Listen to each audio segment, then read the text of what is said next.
Guys, നമ്മുടെ മൂവാണ്ടൻ മാങ്ങ വീണ്ടും മൂത്ത് തുടങ്ങിയിട്ടുണ്ട്. കുറേ കാക്കയും കിളികളൊക്കെ അണ്ണാനൊക്കെ കഴിച്ചുകൊണ്ടിരിക്കട്ടെ, ഒരു രക്ഷയില്ല. അപ്പോൾ ദേ ഇവിടെ നോക്കിയാൽ കാണാം കുറേ തിന്നിട്ടേക്കുന്നത് കണ്ടോ. ഇവിടെയൊക്കെ പഴുത്ത മാങ്ങയാണ് കാക്കകൾ കഴിച്ചിട്ടേക്കുന്നത് കണ്ടോ, ഇവിടത്തൊക്കെ ഉണ്ട്. അപ്പം നമുക്ക് ഇനി അങ്ങനെ കാക്കയ്ക്ക് കൊടുക്കാൻ പറ്റില്ല എന്നുള്ള വാശിയിൽ നമ്മൾ കുറച്ച് പൊട്ടിക്കാനുള്ള പരിപാടിയാണ്.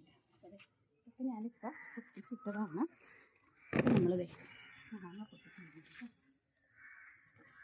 താഴെ ഉള്ളതൊക്കെ നമുക്ക് പൊട്ടിക്കാൻ പറ്റുള്ളൂ. ബാക്കിയൊക്കെ നമ്മുടെ റിസോർട്ടിനെ ആശ്രയിച്ചു കേട്ടോ.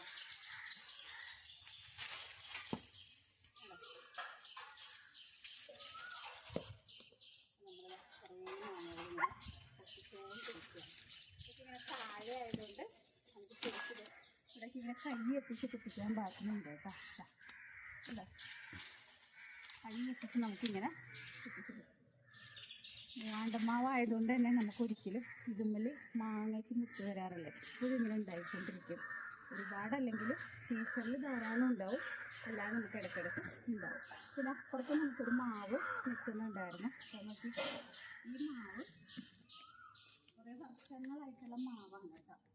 പക്ഷെ ഇത് ഇതുവരെ കായ്ച്ചിട്ടുണ്ടായില്ല. പക്ഷേ ഈ വർഷം ഇതിലൊരു മാങ്ങ ഉണ്ടായിട്ടുണ്ട്. ആദ്യമായിട്ട് ഉണ്ടായതാണ്.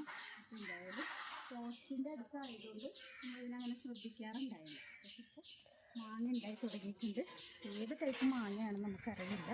അപ്പുറത്തെ പറമ്പിൽ അവരുടെ വീട്ടിലും പ്രിയോര് മാങ്ങ ഉണ്ടായിരുന്നു. പിന്നെ അതിൻ്റെ വല്ല കൈ വീണ് ഉണ്ടായതാണോന്ന് അറിയില്ല. അത് പൊട്ടിക്കുമ്പോഴേ നമുക്കറിയാൻ പറ്റുള്ളൂ. അപ്പോൾ നമ്മൾ ഈ മാങ്ങ വെച്ചിട്ട് സൂപ്പറൊരു സാധനം ഉണ്ടാക്കാനുള്ള പരിപാടിയാണ്. യൂട്യൂബിൽ കണ്ടതാണ്. ഒരു സ്വീറ്റ് ഐറ്റമാണ് കേട്ടോ, മാംഗോ സ്വീറ്റാണ്. അത് നമ്മളിങ്ങനെ സ്ലൈസ് ചെയ്ത് ജെല്ല് പോലെ പഞ്ചസാരപ്പൊടി ഒക്കെ ഇട്ട് വെച്ചിട്ട് നമുക്ക് സ്റ്റോർ ചെയ്ത് ഗ്ലാസ് ജാറിലിട്ട് വെച്ച് ഇടയ്ക്കിടയ്ക്ക് നമുക്ക് ക്യാൻഡി പോലെ കഴിക്കാൻ പറ്റും. അപ്പോൾ അങ്ങനെ ഉണ്ടാക്കാനുള്ള പരിപാടിയാണ്. അപ്പോൾ ആ വീഡിയോ നിങ്ങൾക്ക് ഷെയർ ചെയ്യുന്നതായിരിക്കും. Thank you.